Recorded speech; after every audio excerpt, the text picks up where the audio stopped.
Hi, this is Ryan Fraser. This is Troy Deeney. This is Gus Poyet. This is Don Hutchison. This is Jürgen Klopp, and you're listening to The Big Interview with Graham Hunter. Thank you, Jürgen.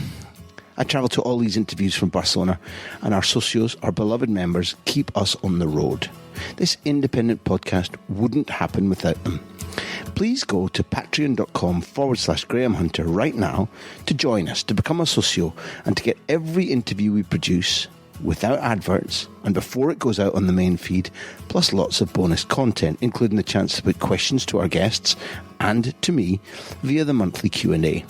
So do please go to patreon.com/Graham Hunter and join the club, and get your family and friends to do so. Maybe even strangers in the street. Love you.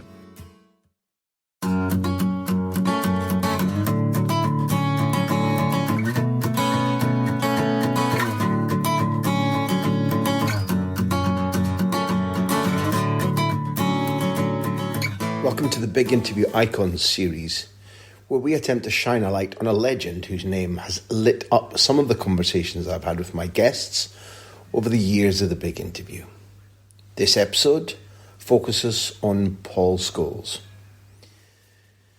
Scholes is somebody who you didn't have to be a Manchester United fan to appreciate, because his use of the ball was exceptional. The strange thing is that in a generation where Lampard and Beckham and Gerrard and Hargreaves were all available to England, it was Scholes who was, if not unappreciated, misused. Look at the number of caps he's had. It's ridiculous. Then if you speak to fellow pros, particularly after his career, they dote on him. Those who were in the training ground said that he was a menace if you dropped your guard at all, because he could ping the ball off your head or indeed any part of your body from about 70 yards. Darren Fletcher once told us of a keepy-uppy match Veron and Scholes had in the dressing room, and thinking to himself, look at those skills in this tight space. If that's the standard, I'll never get in the team. He's become an, how would you say it, odd football pundit in his post-career. But there's no getting away from the fact that he had a golden talent, and whether you appreciated Schmeichel or Giggs or Cantona or Beckham or Bruce, or I really don't care. For me, it was Keane. Whoever you appreciated from those golden eras recently of Manchester United under Alex Ferguson, you'll be a strange person if Paul Scholes isn't high on your list. For us, Michael Carrick is going to describe how when he arrived at Manchester United, he was slated for passing to Scholesy too often. But as he points out, why wouldn't you utilise the talents of one of England's greatest ever players? Another former Old Trafford teammate, Owen Hargreaves, rated Paul Scholes so highly, not least his match intelligence, that he places him in the pantheon of true footballing greats alongside Cristiano Ronaldo and Zinedine Zidane. Darren Fletcher explains that Paul was technically one of the best players of all time, so much so that the Scottish legend had to redefine his own role as a midfielder at Manchester United. And for his part, finally, Quinton Fortune was in awe of Scholes, especially when he arrived at Old Trafford. And Quinton recalls being mesmerised by him during the now famous box training drill. He believes that Scholes taught World Cup winner Paul Pogba everything he knows. Look, it's the Icon series. This time it's Paul Scholes. But the guests, they're great as usual. Enjoy. If you do, tell a friend.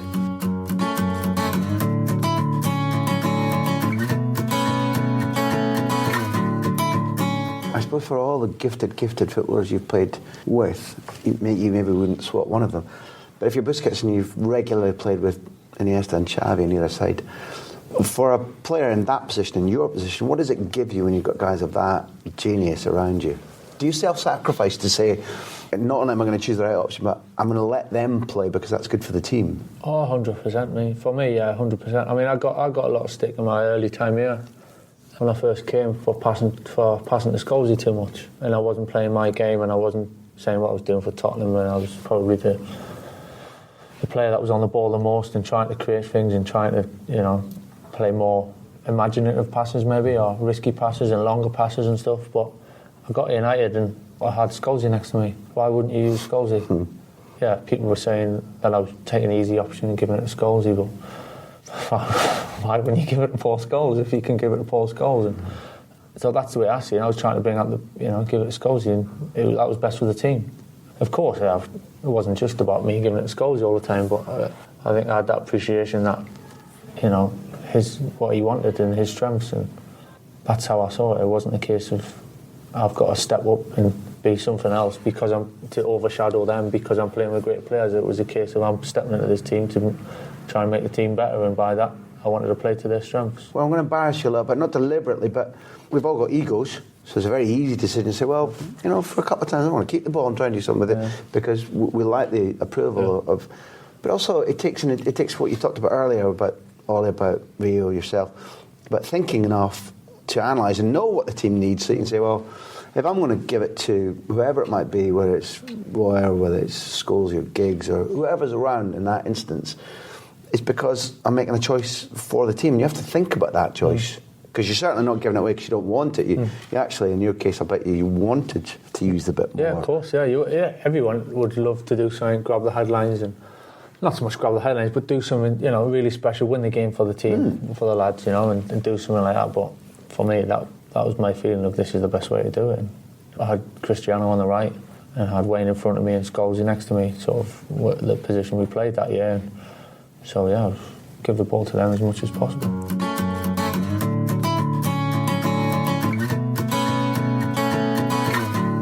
We have sponsors who are Bet365 and they've sent us in a question which is for you, and it's one that bridges England, Bayern Munich, Calgary if you want. Was it the Foothills? Foothills, yeah. Calgary, Foothills, Manchester United. So the guys at Bet365 want to know, Owen, who is the best footballer in your personal assessment that you ever played with or against? I mean, it's difficult because it's like, how do you compare Paul Scholes and Cristiano Ronaldo? Personal preference. One is 6'2" and quick and can go both ways and headers and all that. And Scholesy is just this genius of a brain that is 2 steps ahead of everyone else, that really physically with the attributes he had probably shouldn't have been able to dominate football games like he did. Cristiano was abnormal because physically he had so many dominant traits where he was big and strong and quick, could both ways, free kicks, corners, everything. Scholesy was just a player's player. He was just. Sometimes I used to laugh. It was so easy for him, because he was just so gifted. But I remember playing against Zidane. I always loved Zidane, and then playing against him at Real Madrid with Bayern and stuff. I love playing against them, and you'd never tell your heroes that they're your heroes, So in the end, you've got to compete against them. But what struck me about it, he was so quiet when you went around him, you could just hear him breathe. That was it. He didn't really talk much, but he was just such a genius. So there's different levels of genius. Scholesy and Zidane were kind of mentally, ahead, and Cristiano. You see, those guys are like the old Ronaldo. When you're that quick and that powerful and that explosive, it's virtually impossible to stop. Whereas those guys were sharp with their brain.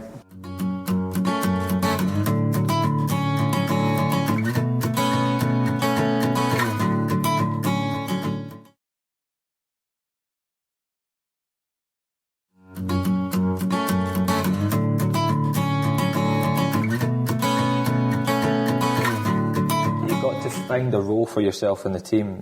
Manchester United, I learned very quickly that I came into the team as a right winger, which I'm not a right winger, but I had to do a job for the team, which I did. Then eventually I started to play in central midfield, and I looked to the side of me and you got Roy Keane and Paul Scholes. Roy Keane controlled the midfield. He was the boss of the midfield. So I knew that. Scholesy is technically one of the best players of all time, so you got them too.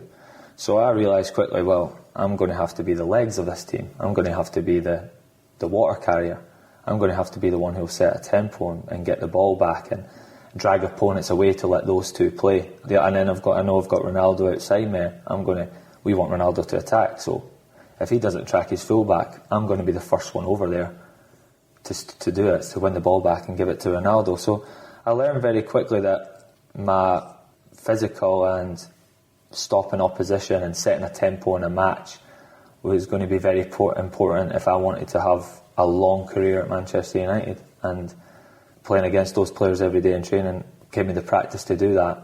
And that's not me saying I'm not a good football player. I believe I was a good football player, but you've got to look around you and realise, I'm not as good as him as that, I'm not as good as him as that, but I can do this. And all of a sudden I've gone from somebody who I didn't really think was a great tackler or who loved to play midfield and get on the ball.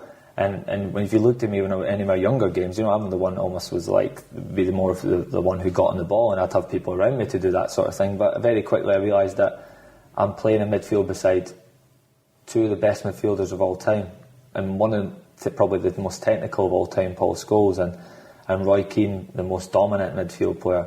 So you have to do other things that, not that they've not got, that allows them to do what they can do, and there's no denying that Roy was a little bit older and Scholes, we needed energy in the team, and I was the one to get in to go on again. I feel English teams did well in Europe when they played at a high tempo, and Sir Alex used to speak about it, and I was the trigger for the high tempo. I was the one who was the first one in the midfield. I was the one who was going to try and start that tempo, where it would be to go and press someone really quickly and highly and to get about people. And when we played at that tempo, we felt we could beat the technically maybe superior teams in the Champions League. Because teams like that might be overwhelmed. They literally didn't have time to think or do the things that were normal to them, and then they didn't have another game if you were on them that intelligently and that quickly. Is that a correct summation? And because we didn't feel that they played at that tempo week in, week out, and it's not easy to turn it on and off. I've got no apologies to make about praising you, because the reason that I asked you to come on the big interview is that, apart from liking you, I admire you. So it's my contention, seriously, that had you not played next to Scholes for so long, I think you'd have been better recognised as a passer. So I think you have a terrific technique, but also a brain for knowing where the ball should go, not just where can I put it and it'll look good or it might free him. I think you're very strategic at your pass. You remind me of Busquets. I've said that to you before, and I mean it. It's meant as a compliment. Maybe you prefer Redondo, I don't know. But I genuinely think that that's something that is under-recognised in your career. Yeah, maybe, I think I was a good passer. I still think I'm a very good passer of the ball, but, you're talking about the levels of Roy Keane was one of the best passers of the ball I ever seen. And then you got Paul Scholes, who probably off the back maybe got recognised even more for his control in the game abilities when Roy moved on. Because Roy controlled the midfield. Scholes then was the one who got forward and got goals and used his technique higher up the pitch. Do you know what you're describing there? If Scholes was a better passer, or was he? If he was, what made him a better passer than Roy? And if he wasn't, why is his name sacred in terms of an Englishman who could use the ball compared to Roy? Scholes is a master though. Scholes had the unbelievable football brain. Scholes could pass it 5 yards, 10 yards, 6. Did he have a bigger range of passing? Bigger range of passing, yeah, definitely. I think that was maybe more what I was trying. Scholes' range of passing from 5 to 10 to controlling the game to little flicks around the corner and things like that. But I still think that Roy's was very, very underrated. Did you ever fail to pay attention in training one day and get the ball off your head from Scholes from 50 yards away, which famously he did, or was he scared of you? No, I never always made sure I went to the toilet before I got out to the training pitch. No, he was famous for it, but that's the level of Paul. That's what he did. He's an unbelievable player. I've played with so many unbelievable players that he does stand out as probably the most all-round special.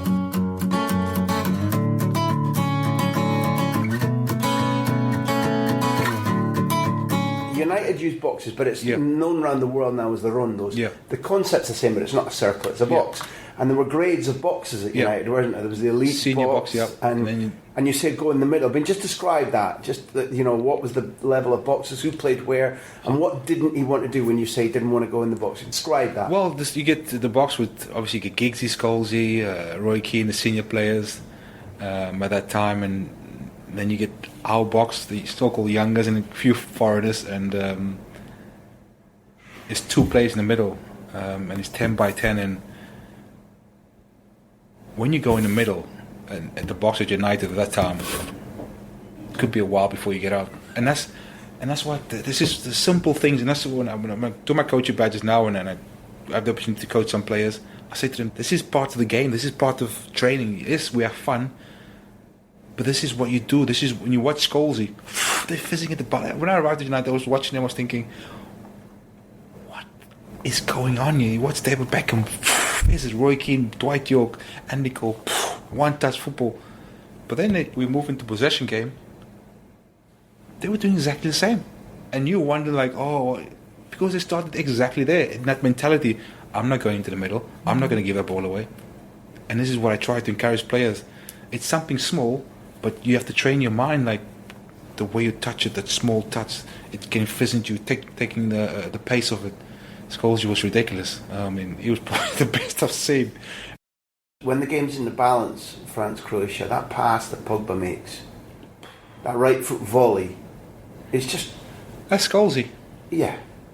Now, I love Pogba, but there was a period Scholesy came to train us with our under-21s when he retired. And that's probably the best education I would think any under-21 players got, because they had Pogba, they had Adnan Januzaj, they had Ravel, and all these players got to play with Scholesy, and to see him firsthand, the movement, the touch, it's the best education. That was a Scholes pass that Pogba made. Oh, it's Scholesy all day long. Yeah. This is from watching Scholesy. This is from being around the training ground. I'm sure Pogba's got it in his locker to do that, but he saw it. He saw it in training. When once you see stuff, you're in that environment. You want to see. Okay, let's try that pass. Let's practice this. I'm not saying he couldn't do that, but from watching Scholesy, he saw it every day. I know you always tell the truth, but did Scholesy really see passes 2 minutes before you did? Yeah. You told that anecdote. He was just, honestly, he killed me that day in training. I just remember doing a pass and he, Grenade! Yes, Scholesy. You see that pass? Yeah. I saw it 2 minutes ago. I was like, wow. Because I thought he was going to say something. He's just like, wow. But the guy was just, it was a joy. And like I said, for these young players like Paul Pogba, them in that time around Scholesy, and Scholesy is probably one of his biggest fans. So when people see this quote about Scholesy, he knows what he's capable of doing. And wants more from him. He wants more from him because he knows he's got more to give. And now we could talk about whether, I don't know, people, including Wayne, might not want blue haircuts in the Manchester Derby and so on, but that's another subject for another day. No, but it's unnecessary because it's not Manchester United. I know the times has changed, but and Manchester United was all about you play your football, that's it. No all this other stuff. Scholesy was the best. Scholesy came in, trained, was amazing, played his game, boom, gone home. That's what the manager wanted. Compete every day. Roy Keane keep the standards. And the rest of the stuff, all that money and all that stuff that comes with it, will take care of itself. Once you take care of the football part, people can say whatever they want.